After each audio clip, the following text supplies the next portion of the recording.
성경에는 포도나무에 대한 비유가 자주 나옵니다. 그 이유는 이스라엘에 가보면 사실 뭐 별다른 게 없어요. 포도나무하고 무화과밖에 없습니다. 뭐 하나 더 있으면 뭐 대추야자 정도가 하나 더 있더라고요. 그러니까 그거밖에 없으니까 늘 비유가 그런 말씀들이 기록이 되어 있습니다. 만약에 예수님께서 한국 땅에 오셨으면 아마 훨씬 다양한 비유들이 있었을 거예요. 뭐 사과나무의 비유도 있고 배나무의 비유, 뭐 딸기밭의 비유, 뭐 여러 가지가 굉장히 많았을 겁니다. 오늘 말씀은 제가 생각할 때 헌신에 대해서 가장 가성비가 좋은 말씀이라고 생각이 돼요. 헌신을 할 때는 가성비 있게 해라 이런 말씀은 절대 아닙니다. 우리가 헌신은 그렇게 하는 건 헌신이 아니에요. 우리가 부모님에게 뭐 선물을 드리거나 또는 부모님을 위해서 뭐 일을 할 때 가성비 있게 하진 않잖아요. 할 수 있는 한 최선의 것을 드리는 거지요. 그러니까 주님 말씀이 A부터 Z까지 다 중요합니다. 우리가 다 순종해야 될 말씀인데, 그런데 목사의 입장에서 성경을 쭉 보다 보니까 오늘 여기 나와 있는 이 포도나무에 대한 말씀이, 이 예화가 그래도 우리가 순종하고 헌신하기에 가장 가성비가 좋은 말씀이구나, 이렇게 생각을 했다는 의미입니다.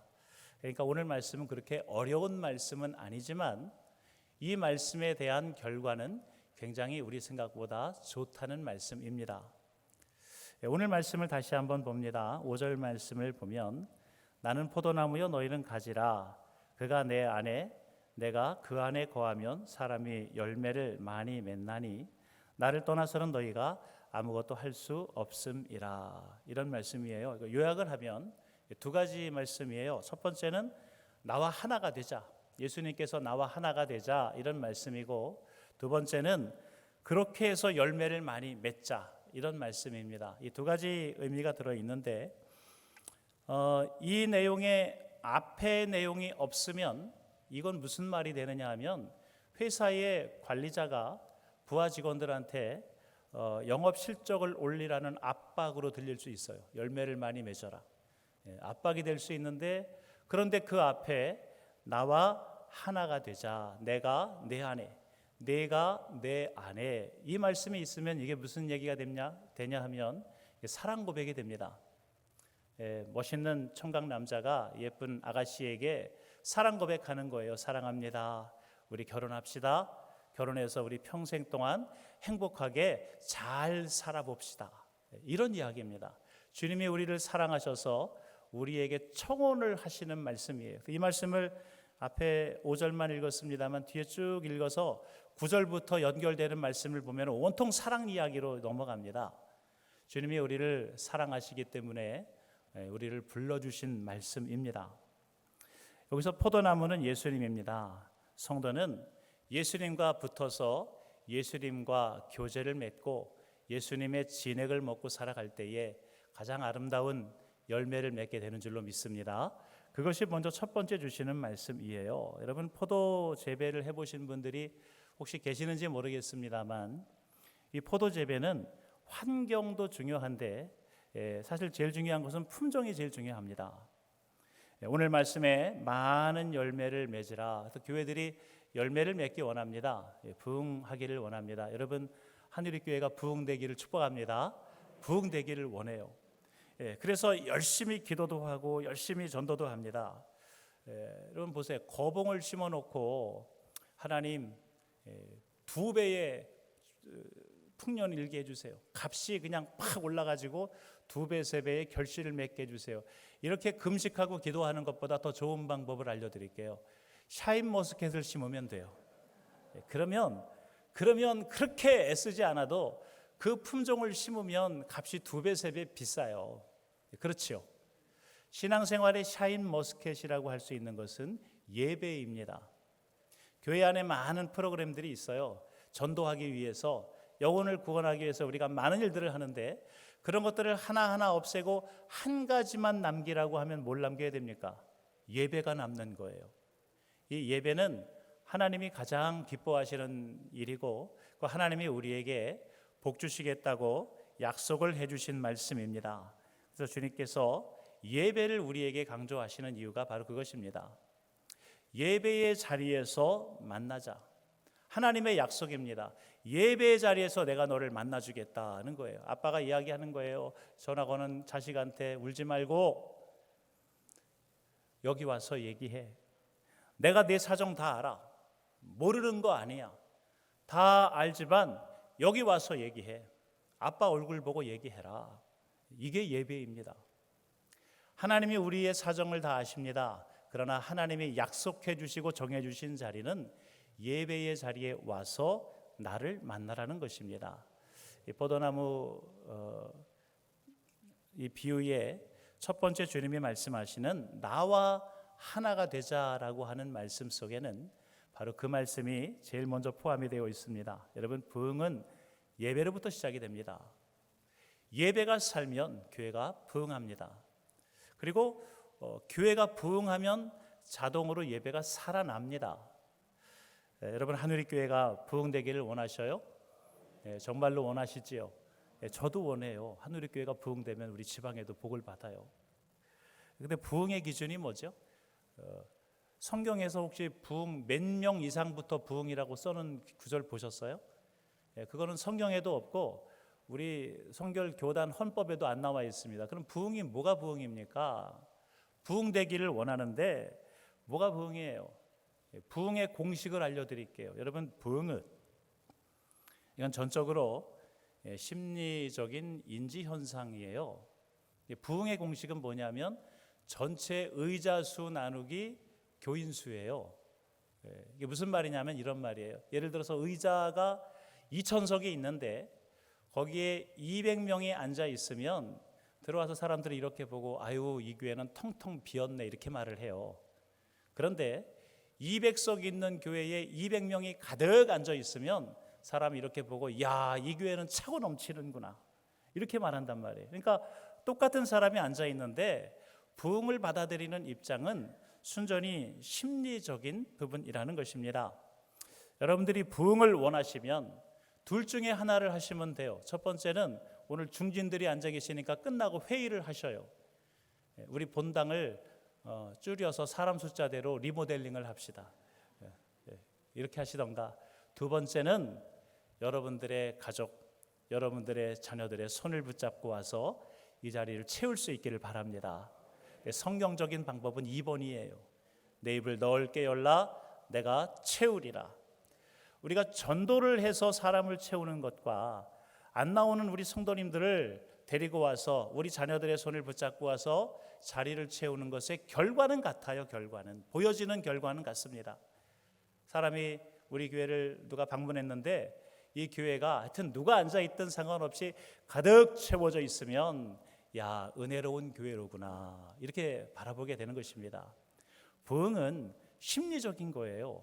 그래서 사람들이 새로운 사람이 자꾸 와서 앉아 있으면 그게 비록 우리 가족이라 할지라도 비록 우리 교인들이라 할지라도 자리가 채워지면 뜨거워집니다.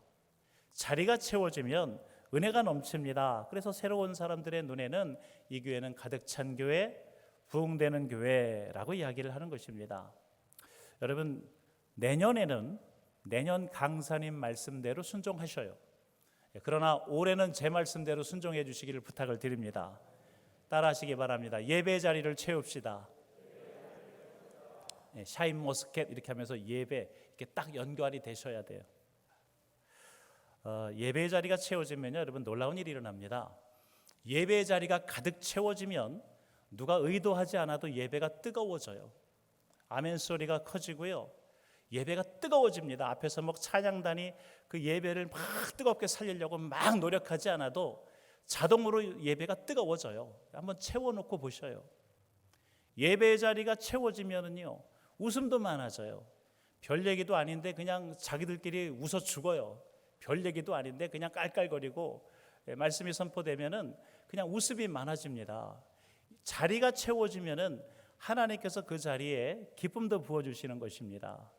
하늘이교회가 2023년에는 그런 기적이 일어나기를 축원합니다. 2부 3부 가득 채워지는 은혜가 있기를 축원합니다. 자, 첫 번째 헌신은 바로 예배의 자리입니다. 근데 여러분, 사실 예배가 무슨 헌신이에요? 예배는 당연한 거지요. 당연한 일인데 당연한 일을 하게 되면 하나님께서 좋은 열매를 주신다는 말씀입니다. 두 번째로 이 포도나무 비유 속에는 오늘 주신 말씀에 보면은 열매를 맺어야 한다 이런 말씀을 주셔요. 근데 많이 맺으라 이렇게 말씀하셔요. 주님이 열매를 많이 맺어라. 이 부분이 중요합니다. 오늘 말씀은 이렇게 간단하게 기록이 되어 있지만 이 말씀 속에는 기록되지 않은 많은 이야기가 숨겨져 있습니다. 열매를 많이 맺어라. 많이 맺으려면 지혜가 필요하지요.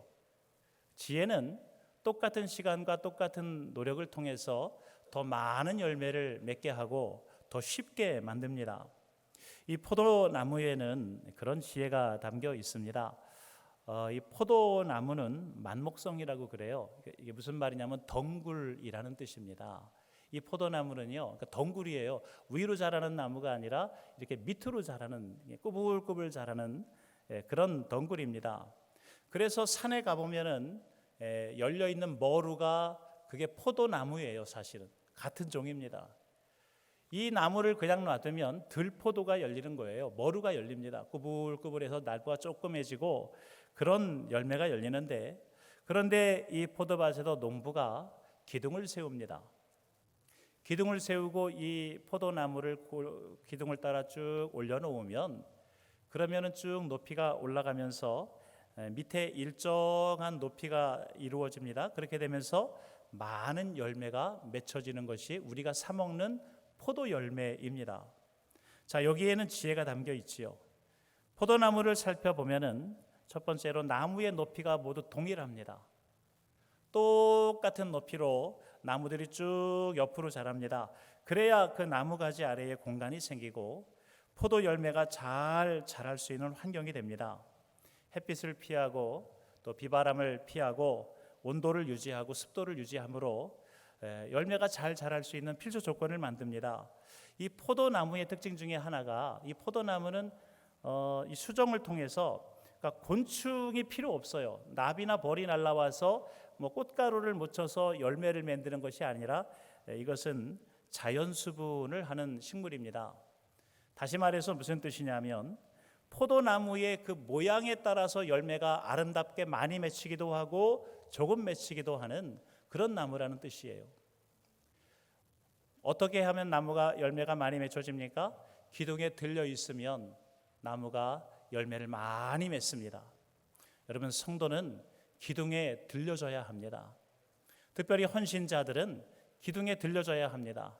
말씀의 기둥에 들려지고 기도의 기둥에 들려지고 충성과 헌신과 사랑의 기둥에 들려지게 될 때에 하나님께서 우리에게 많은 열매를 주시는 줄로 믿습니다. 들려져야 하는 것입니다. 들려지지 않으면 넝쿨이 되는 것이에요. 그리고 보잘것없는 열매가 됩니다. 들려지는 것이 귀찮고 어렵단 말이에요.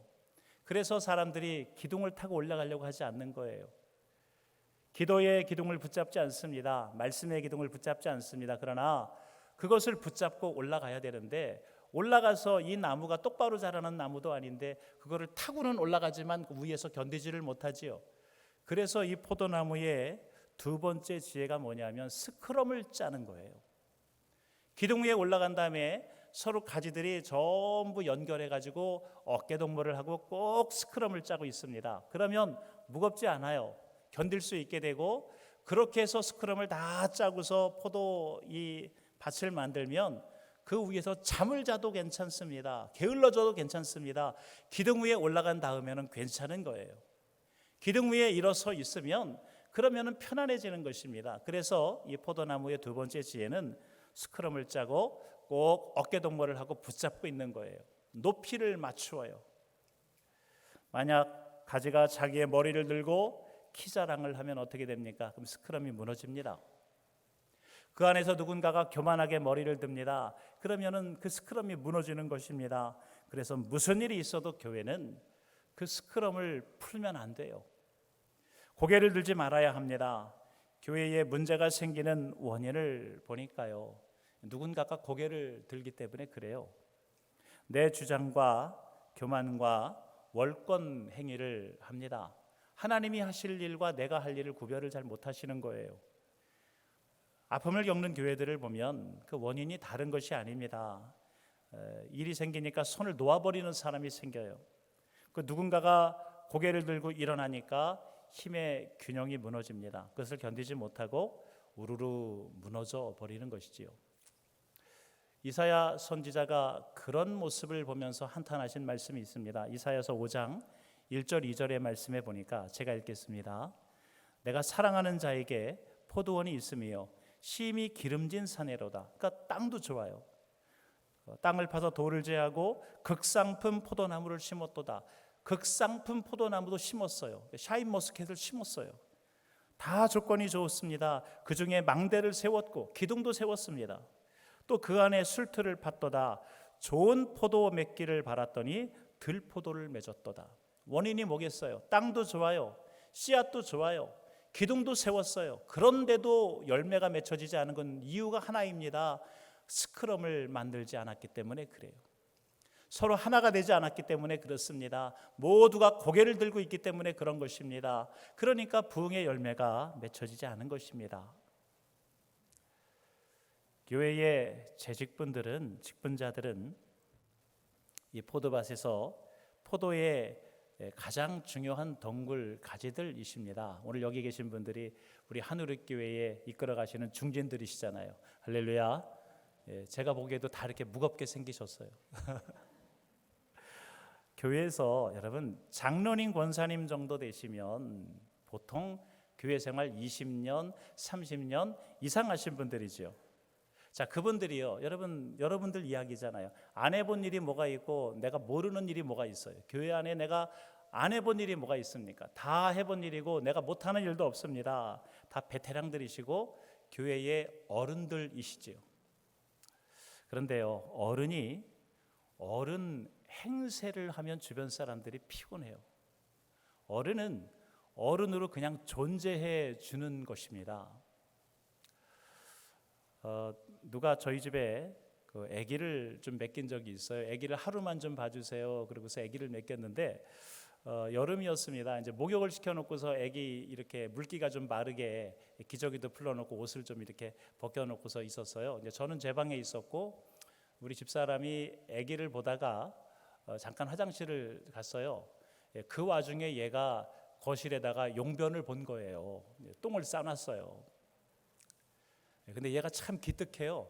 저도 똥을 싸놔가지고 미안하잖아요. 그러니까 이제 지나는 대로 치우겠다고 그걸 손으로 주물럭 해가지고서 이렇게 이제 치웠어요. 그냥 손바닥으로 막 이렇게 때려가지고 그냥 사방으로 튀어놓고 그냥 지가 또 지지지지 하면서 막 이렇게 비벼놓고 막 그래놨단 말이에요. 그래도 안 없어지니까 얘가 이제 갔다가 또 일부는 벽에다가도 발라놓고 뭐 일부는 기가지니에다가도 발라놓고 하여튼 그래가지고 난리를 쳤어요. 뭐 또 일부는 지 입에다 넣어가지고 먹기도 하고. 그런 장면을 이제 우리 집사람이 나와가지고 봤어요. 그런 장면을 딱 보더니 우리 집사람이 뭐라고 하냐면은 어머 우리 애기 아유 응가했어요. 아유 착하다. 그러더니 걔 입에다가 사탕을 까가지고 사탕을 넣어주더라고요. 그러면서 얘기하는 거예요. 아유 우리 애기 다음부터 응가말이 오면 응가하고 얘기해. 그러면 엄마가 또 사탕 줄게. 이렇게 하면서 애를 그렇게 가르치는 거예요. 아니 저는 우리 집사람하고 결혼해가지고 산 지 한 27, 8년 살면서 나는 한 번도 거실에다가 용변을 본 적도 없을 뿐만 아니라 항상 화장실에 가서 일을 보고 일 끝나고 나면 물까지 꼭 내리고 나왔는데 나한테는 한 번도 그런 얘기를 한 적이 없어요. 그러더니 얘한테는 왜 그렇게 친절한 거야? 왜 그렇습니까? 어른이기 때문에 그런 거예요. 어른은 문제의 원인도 알고 있고 문제를 해결할 능력도 있습니다. 그 문제를 통해서 문제를 만들지 않고 그 문제를 통해서 어린아이를 가르칠 수 있는 지혜도 있습니다. 그게 바로 어른인 것이지요. 어른이 어른 행세를 하면 주변 사람들이 피곤해지는데 어른은 그렇게 어른으로서 존재해 주는 것만으로도 주변 사람들에게 용기와 힘이 되는 것입니다. 그렇지요. 주변에 아버지 어머니가 계시면 내가 일을 하다가도 모르면 가서 물어보면 되잖아요. 옆에 어른이 있으면 안심이 된단 말이에요. 그런데 어른이 어른 행세를 합니다. 이건 이렇게 하고 저건 저렇게 하고 이건 여기다 놓고 저건 저기다 놓으라고 행세를 하면 그러면 일을 안 해요. 교회에서도 권사님들이 그렇게 막 지시를 하면은 젊은 집사님들이 일을 안 하려고 한단 말이에요. 자, 여러분 다시 한번 질문을 드리겠습니다. 이번에는 질문을 듣고 대답을 해 주셔요. 교회에서 권사는 기도의 어머니가 되어야 된다는 말이 무슨 뜻이에요, 언니? 자, 대답 시작. 언니 대답을 하기가 미안하시죠? 자, 여러분 권사님들은 그렇게 존재를 해주시는 거예요. 내가 모르는 것이 없습니다. 다 알아요. 알지만 그러나 새로 일하는 젊은 싹들을 위해서 나의 자리를 비켜주고 그리고 올라오는 그 가지들을 손을 붙잡아주고 그렇게 하면서 그들도 열매를 맺을 수 있도록 해야 이 포도원의 열매가 가득한 것입니다. 할렐루야. 이것이 어른이에요. 그리고 이것이 포도나무 가지가 스크럼을 만드는 원리인 것입니다. 이런 굵은 가지들이 군데군데에 서서 우리 교회를 하나하나 이렇게 기둥처럼 받치고 있게 될 때에 그 밑에서 주일학교가 자라고 학생회가 자라고 청년부가 자라고 그리고 새로운 신자들이 와서 아름다운 열매를 맺게 되는 것입니다. 목회자는요, 기둥을 세우시는 분이지요. 주님의 명령에 따라서 순종하는 마음으로 목양을 하면서 기둥을 세웁니다.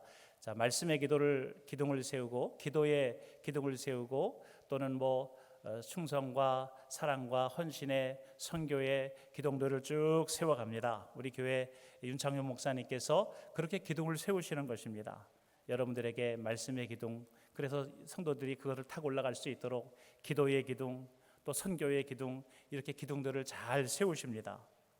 포도나무의 줄기는 성도들이지요. 그 목회자가 만들어 놓은 기둥을 중심으로 그 틀에서 올라가서 서로가 꼭 붙들고 있으면 교회가 든든해지고 아무 문제도 없고 은혜로운 열매를 맺게 됩니다. 서로의 높이를 맞추고 있으면 되는 거예요. 고개를 들지 않고 있으면 되는 것입니다. 그리고 무슨 일이 있어도 손을 풀지 말고 그 손을 꼭 붙잡고 있을수록 우리의 교회가 쉽고 안전하고 더 튼튼해지는 교회가 되는 것입니다. 하나님의 말씀 앞에서 우리 모두가 고개를 숙이고 그리고 서로를 꼭 붙들고 교회를 지킬 수 있기를 바랍니다. 이것이 포도나무의 규칙이에요. 내가 더 똑똑하지만 높이를 맞추는 것입니다. 낮은 자에게 높이를 맞추는 것입니다. 이 포도나무의 규칙을 가장 잘 보여주신 분이 바로 예수 그리스도이십니다. 그분은 하나님의 아들이셨지만 인간의 모습으로 오셔서 우리와 높이를 맞추어 주셨습니다.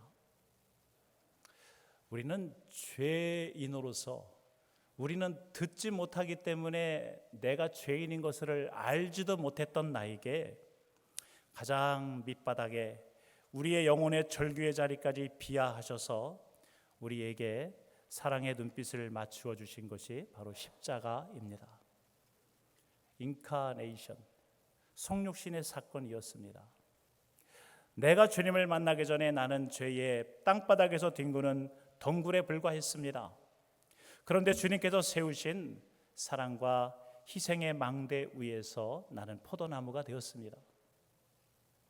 그 포도나무 위에서 주님이 바라고 원하시는 대로 거기 위에 올라가 있어야 내가 열매를 맺을 수 있어. 나와 함께 내가 내 안에 내가 내 안에 나의 손을 붙잡고 그 포도나무 위에 올라가서 손을 붙잡고 그렇게 있어야 돼.